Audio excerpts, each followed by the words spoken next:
Pardon the interruption, but I'm Mike Wilbon. Tim Tebow is engaged, Tony. Do you remember popping the question? And Tony Kornheiser, of course. I got down on one knee, looked up into her eyes, and Rihanna said, "Who are you?"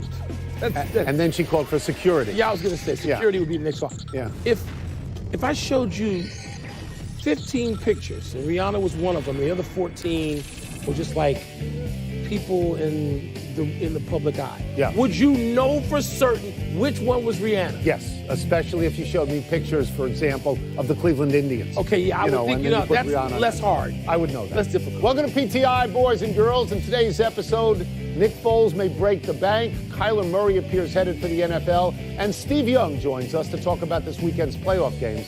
But we begin today with yet another young quarterback whisperer getting one of the vacant head coaching jobs in the NFL. A couple of weeks ago, the Miami Dolphins fired Adam Gase after 3 years and 23-25. Today, it is being reported the New York Jets are set to sign him. So Gase goes from AFC East to AFC East. Wilbon, did Gase earn a second gig so soon? I'm going to get there. In the meantime, wake me when the run on experienced, qualified black coaching candidates starts. Let me know when I will. Let me know when that run begins. I've got an alarm set for that, so I'll let you know. Yeah, we both may be Rip Van Winkle before they get to that run. Not particularly, no. Adam Gase didn't do anything in Miami that screamed out, you got to have him. I mean, he didn't replace Don Shula in anybody's hearts in South Florida or even Jimmy Johnson's. So, no. I heard this and I just went, really? We have gone back in time to a very lazy time in NFL hiring, where owners and executives in the NFL front offices seem scared, and they would just rather reach out to anybody other than act with some sort of boldness and intellect and depth and come up with new, fresh, exciting candidates. They're lazy. So I looked at this one. I've looked at all the coaching hires, and I'm okay so far to this point with all the coaching hires. Matt LaFleur might be a little bit of a stretch. Kingsbury may be a little bit of a stretch, but he has been affiliated with some very talented young quarterbacks. Okay. This guy I don't get. I don't get this. He was 6-10 last year. He started out 3-0 this year, closed 4-9, and one of those four was on that miracle situation against New England that just never can't happen. That's not him. Right. He had nothing to do with that. No. So the only thing I could think of is that the head-to-head with the Jets for 3 years, he's 5-1. But Mike, he's 13-7 against the rest of the world. 13-17. I don't see it. So I don't see it. You mean the people in New York? In the Jets offices, they only watched their own games. That's what they thought Adam Gase was George Halas. And by the way, really? I don't think that Sam Darnold at the moment. I think he's behind Josh Allen and Lamar Jackson and Baker Mayfield at the moment. Behind a lot of people. So was Adam Gase. I wouldn't have done this. We're into the lazy portion. This is of the one I would not have program done for NFL hiring. It seems. Yesterday, Tony Dungy told us it simply isn't financially practical for the Eagles to keep Nick Foles and Carson Wentz. Today, we have our friend Mike Freeman writing in Bleacher Report that Foles figures to be one of the most pursued potential free agents ever. Freeman cites one AFC team executive as telling him so many teams will pursue Foles, it will be a Reggie White-like recruitment. Tony, does this make sense to you, Foles becoming the object of everybody's desire? I love Freeman. I know you do. I have him on the podcast every week. We both do. And I would just say to him, slow your roll, Sparky. I would point out that in games that Nick Foles has started other than with Philadelphia, if you want to say Philadelphia, great. Other than with Philadelphia, which would include, I think, the Rams and the Chiefs, he's 5-7 with 10 touchdowns and 10 interceptions. I don't know that causes a stampede, Mike. I don't know that. I think it should. Now, if I'm Philadelphia, and I understand I'd like to keep him there's a Philly. $20 million situation here for the most part, and Foles, if he leaves, I think would have to wind up with a $2 million buyout. Which would be nothing compared to what he'll get. But, Tony, we just talked about this. We always sit down and we write down all the quarterbacks that we think are legit starting quarterbacks. And one of us will get to 14 and one of us will get to 15, and then we stop. That means half the league could upgrade by getting Nick Foles. I'm not going to say Reggie White-like, Mike, because Reggie White is an absolute. Well, obviously, was a Hall of Fame player like magic is just with the Eagles. But you don't even need. Okay, but you don't even need magic. How about competence? Nick Foles has demonstrated that. Beyond that, last year at this time, there was a run on Kirk Cousins. And the Vikings ended up paying an incredible amount of money for Kirk Cousins. Are they in the playoffs this year? No. They're not, because he's a good quarterback, not a great quarterback. Not a stampede. If there were people jumping up in the front row to try to get Kirk Cousins, Foles has proven 1,000,000 times more than Kirk Cousins. He's proven it in a great playoff run and what appears to be another great playoff run. That's two more than Kirk Cousins. I think he's best off with the Eagles. Me too. What I think. But if they can't keep him because of that $20 million price tag, then what? You can spend $20 million on him. Okay. Yesterday, Sean Payton called his team together for a little show and tell. He walked into a meeting room with 3 armed guards, the Lombardi Trophy, and $225,000 in cash. And Payton said, quote, "You all want this? Win 3 bleeping games," unquote. Wilbon, are you impressed with Payton's motivational technique? No. But I'm not a football player. I'm not running through the wall. Well, there's certain things I would run through the wall for, but none of the stuff that football players would. And I guess when you're that age and somebody puts $200,000 in front of you, I'm trying to think back to when I was 22, 24, 26, 32. It doesn't impress me. And I got to think that the smarter guys in that locker room, starting with Drew Brees, would just sort of chuckle to themselves because you know what it's not going to help? It's not going to help sack Nick Foles or take him out of his rhythm or put a Philadelphia running back on the ground. It's not going to help any of that stuff on Sunday. None. So what I wanted was the breakdown of the money.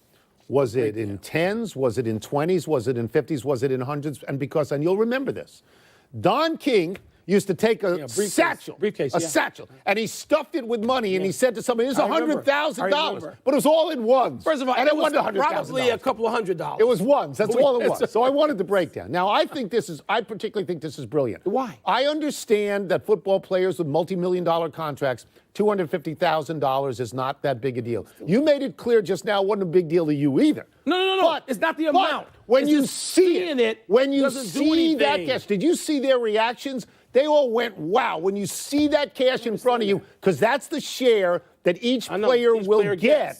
And it's just... Is it going to help them in the moment? I think so. Really? I do. I think so.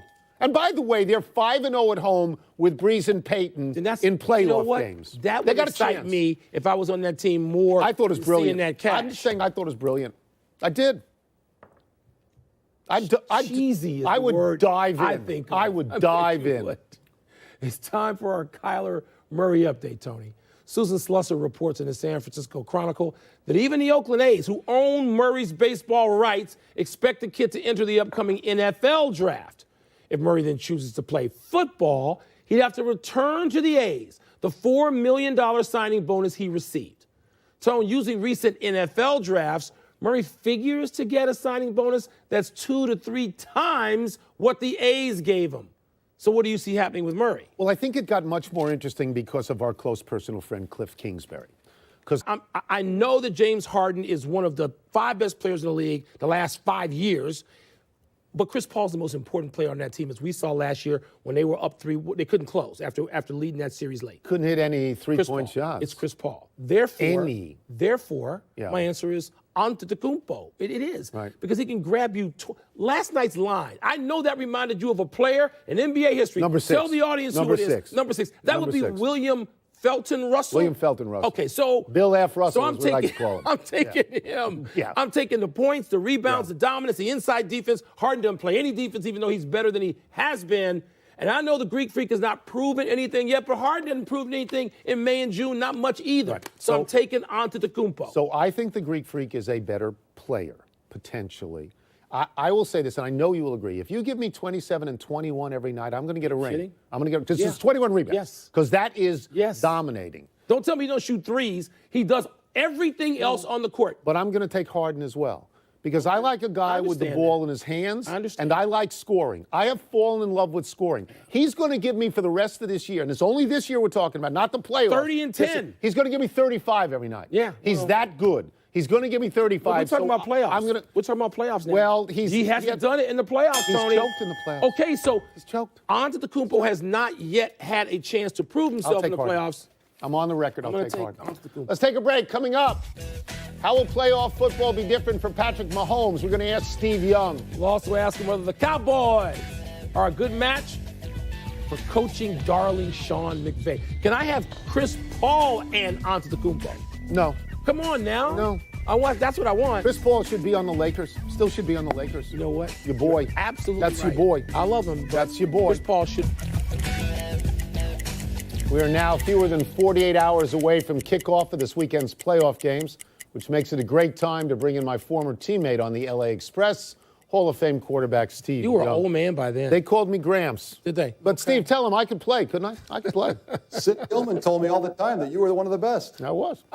All right, this is Patrick Mahomes' first playoff start. Last week, 3 guys had their first playoff starts. They all lost. What would you tell Mahomes to adjust for this, if anything?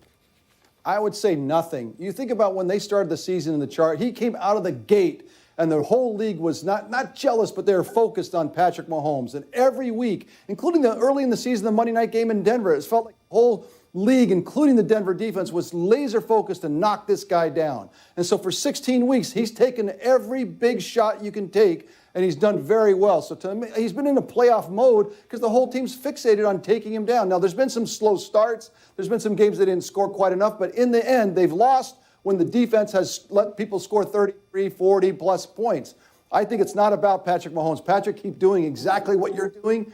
Pressure tested for the playoffs. Defense, show up and make sure you get the job done. Let's go to the Cowboys and the Rams. Everyone is trying to hire the next Sean McVay. He's trying to win his first playoff game. I believe he's 0-1 at this point. Do you like this matchup for him? I do at home. He's got to get off the schneid, right? I mean, he's already gotten beat at home once. You don't want to get beat at home twice. You start to get a theme. So the pressure's on him and the rest of the Rams. So I expect them to, answer that call. The real question is Jared Goff. The one thing that we learned this season is Jared Goff capable, if he doesn't get all the help from the defense, he doesn't get help from the running back, is he good enough to go make it happen himself? And I think the answer so far has been, well, when you get isolated, maybe not. And so every defense is now going to try to figure out a way to get to Jared Goff to get isolated to prove it to us that you can be a playoff or even Super Bowl champion. And I think that's what they got to face. That'll be the number one thing you got to see is Jared Goff owning the playoff game. Seems like the biggest story about Chargers-Patriots is Phillip Rivers. And I get so angry when people talk about legacy, particularly with Rivers. Does a quarterback, Steve, ever think before a game or during a game, oh, I got to win this one so my resume will look better 40 years from now to some dopes? This legacy thing, I mean, what do you make of it? There's something, Michael, I don't want to disappoint you. There's something there. I mean, in law, the saying goes, possession is 9/10 of the law. In quarterbacking, perception is 9/10 of the law. And you know that how you're perceived matters, and you have to live with that. Even when you're playing, you have to live with it. Well, you haven't done this, you haven't done that, you haven't won on the road, you haven't done the playoff game, you haven't the Super Bowl. It's like it never ends. And so the more that you can talk about it as legacy, I think about it as just knocking down the hurdles to so you can be one of the greats. You want to be one of the greats. You think you've played to be one of the greats. That's what Phillip's done. If he can do something like win a playoff game in New England, that helps, no question. Not just legacy, but just perception. And every day you walk around, you go to the grocery store, the perception matters. People say to you, well, why can't you win this game? Trust me, as a quarterback, perception is 9/10 of the law. 9/10 of the law, Tony. That's pretty good, isn't it? On his podcast, Tom Brady says he loves football because there he can show his full range of emotions, which he cannot do in polite society. Does this resonate with you at all? It does. I mean, people ask me, what do you miss about football? And I think it's that football and playing quarterback in the NFL and to be good at it or even great at it, it took every inch of you. It took every inch of your physical, emotional, even spiritual, mental capacity. Every inch of you was tested. And there's nothing else in life that's like that. Nothing. And so when Tom talks about being able to just be himself, it's the full measure of who you are. Not just being able to scream at people and yell and run around and do crazy dances. It really is that it takes the full measure of you that you can't find anywhere else in life. And that's why it's so hard to leave. And then when you're one of the great quarterbacks like Tom Brady, that's what it's going to be super hard to leave because it's taken every inch of him the whole way.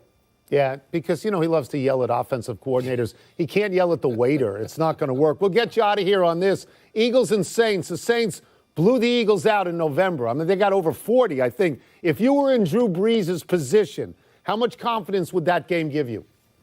A lot of confidence, because I don't know what's necessarily going to change. Yes, the Eagles are better than they were then. I think that was the game that kind of spurred them and kind of woke them up, but just pushed them into a corner that they had to fight their way out of. And how can you not be impressed with what they've done? But winning that game, what's the new news for the Eagles? Yes, I think a better secondary, but unless he runs into something like he did in Dallas, where 4 guys can rush Drew Brees for the whole game and just get into his kitchen constantly. In that game, it got so prevalent that in the overtime, you could saw Drew threw that last interception because he got tired of them being right in his chin. If they can do that with 4 guys in the Philadelphia Phillies, that the Eagles can do that, then Drew's got a problem. But short of that, he has no problem.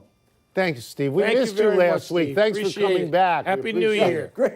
You too. Thanks for the Phillies comment. I don't know where'd that come from. I was just looking around for that. One Philly team is. Let's take one another. last break. Still to come, is it smart for the Chargers to sign a second kicker for Sunday's game? Would you ask me that, having a second kicker last week? Think No, I you would might like have another that. kicker? Yeah, you would like that. And are the Celtics suddenly the best team in the East? I'd like to have that Robbie Gold guy, because see, he was there. No, yeah. And if he was wearing a Canada Goose coat You'd have put him and out some there. Rogans, I'd take. On SportsCenter, Mel Kiper Jr. breaks down Kyler Murray's NFL draft stock. Plus, are we witnessing the last days of Rob Gronkowski in New England? And Bruce Arians tells us how he'll turn around Jameis Winston. SportsCenter with Sage Steele, 6 Eastern, after PTI. Pardon the Interruption is brought to you by Domino's. Order online and track your order. Happy time, people. Happy 70th birthday, George Foreman. Wow. Foreman went through 3 iterations as an athlete. He was beloved when he carried a small American flag around the ring in the 1968 Olympics. He was disliked in his early pro career for being standoffish and a bully. People hated and him. Anti-Ali. They hated him. And then beloved again when, as an old man, he regained the championship and seemed so approachable.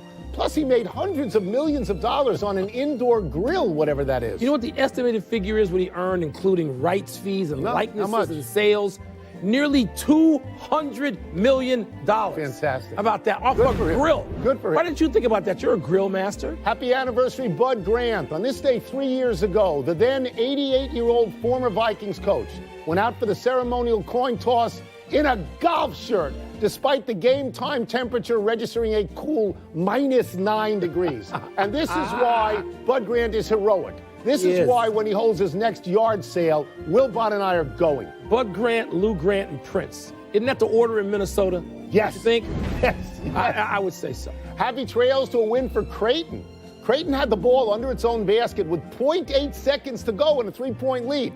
They attempted the long bomb inbounds, but it went too far, so the ball is brought You know what back. happens. Marquette inbounded, and Sam Hauser threw up a prayer from about 28 feet, Such a which lucky went shot. down. Though he might not have actually beaten the clock. In the overtime, Marquette pulled away. And the sub-headline to the game was that Marcus Howard set an all-time Big East record for single-game points with 53. Wilbon, are you familiar with Mr. Howard? Yes, and he's not the subhead. He is must-watch TV for college basketball almost as much as Zion Williamson. And I mean that. You watch him all the time. As much as I can. 25 great Big East players in history didn't get this. 40 great ones never got this much. Let's go to the big finish. Let's do it. Rams running back Todd Gurley is off the injury report. Good to go for Saturday's game versus the Cowboys. That's a big deal. Yeah, because the Rams have zero chance without Todd Gurley. Should be a real game, but they got to have him. The Chargers are adding a second kicker just for kickoffs for Sunday's game against the Patriots. Good strategy. They want only touchbacks. They don't want Patterson touching the ball at all, and their Get it, incumbent Patterson. kicker isn't getting it that deep. Kevin Durant not among the starters in the latest All-Star Game fan voting. You surprised, right? Well, LeBron and Luka Doncic seem to be getting all the votes at forward. No KD. Well, he's got to get votes. The Brewers signed Yasmani Grandal to a one-year, $18 million deal. Your thoughts? They're going for it again. They're not a small market team anymore. They are going for it. Last one, the Celtics crushed the Pacers. They have the Heat tonight. They're the best team in the East, right? Not yet. I think they will be. But Toronto and Milwaukee have to be reckoned with, Tony. So does Philly. We're out of time. We will try and do better than that. Same time tomorrow, Knuckleheads. You can get the PTI podcast on the ESPN app or Apple Podcasts. Dan Huff, Golf Pride. Thank you very much. Golf. Grips, every baby. day. My Grips. God.